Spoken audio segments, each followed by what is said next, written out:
How we doing? How's it going? Good. It's been a while. Just maybe an update over the last couple weeks of following the scrimmage last week. Yeah.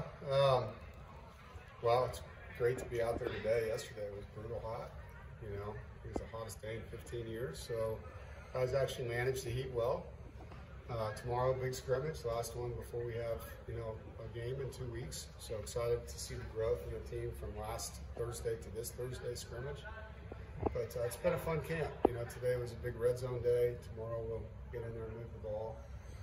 You see consistent play out of some players, and the biggest thing we're looking for is just the individual improvement on a daily basis. Trying to get the little things, each day with different guys, and so overall it's been good. And you guys scrimmaged last week. Is there anything in particular you're hoping to improve from that scrimmage into this one? It would take 5 hours to explain all that. Every guy on the field has areas to get better. We played in a downpour last Thursday, so that was hopefully we'll at least have a day without rain where we can try to run normal plays. But yeah, I want to see if we can throw and catch in the stadium. We weren't really throwing the ball a ton in the rain that day. I want to see guys finish blocks, and biggest area is just fewer mistakes. And there's mental errors and things that you would expect, in your first scrimmage. And so it's the growth, kind of people talk about growth between the first game and the second game. I'm expecting to see similar growth between the two scrimmages. Continued competition for the specialists too. See those guys kick in the stadium. Is there an area that has maybe impressed you that stands out a little bit more?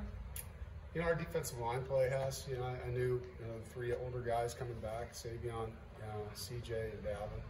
But just the legs and the freshness that we have in there right now, being able to play multiple guys, Brandon Cleveland, Noah Potter, Red, Hibbler, Isaiah Sherman. There's a good rotation in there, and there's a lot of production. So it's been an area we've been really excited about.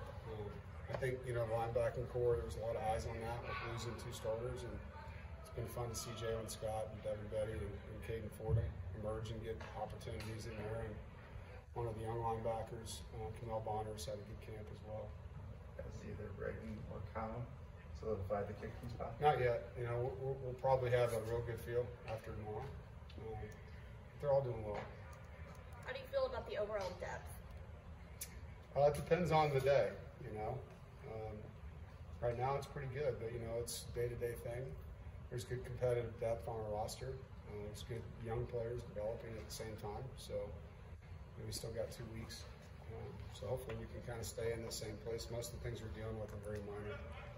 Since we last talked to you, everything seemed to change with conferences. What has it been like from your perspective to watch what's happened around you? Yeah, one, I'm just trying to do the best I can where I'm at, and NC State's in a good place, and so love the fact that our conference has stayed, kind of what it is, and people haven't left. I know there's a lot of chatter and different things like that, but this time of year it's really hard as a coach to spend all your time thinking about things that are out of your control. So, from a naturalist standpoint, it's disappointing to see some traditional rivalries break up in college football. I don't like that. I think a lot of people probably feel the same way. You're losing hundreds of years of interstate rivalries in some cases, and I was a part of that when I was at Kansas, and Kansas-Missouri game stopped, and that was tough, as a native to that state, to see that no longer existed, and you're seeing it in other conferences as well. So, I don't think that's good for any sport, especially the one we're in. We spoke to Jalen Scott last week just about him, sticking it out here. He praised Coach Gibson just for sticking by him. What does it say about him? Yeah, I think in today's world, there's so many exits that guys can take, easy ways to avoid adversity and move on with your life. And in Jalen's case, he's grown up a ton here. We're so proud of the man he's becoming and what he's done. It's not easy sitting behind players, but for him, the personal growth, person he became through all that adversity has really helped him. And so we're excited for him, and he's playing really well. You picked up some good commits over the last week.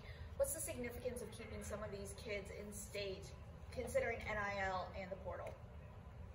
Not sure what you mean by the last comment. Kids that are in NIL. Well, in terms of what they may be looking for off the field and an opportunity like that? I have no idea what you mean by that.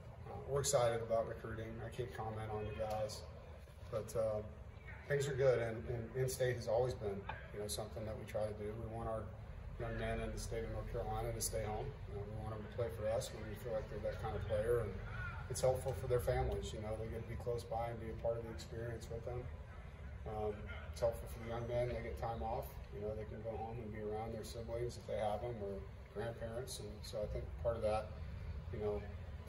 for us was a huge push when I first got here. I think the roster was less than half in-state. Now it's closer to 70%. So something that we take a lot of pride in. Thank you all.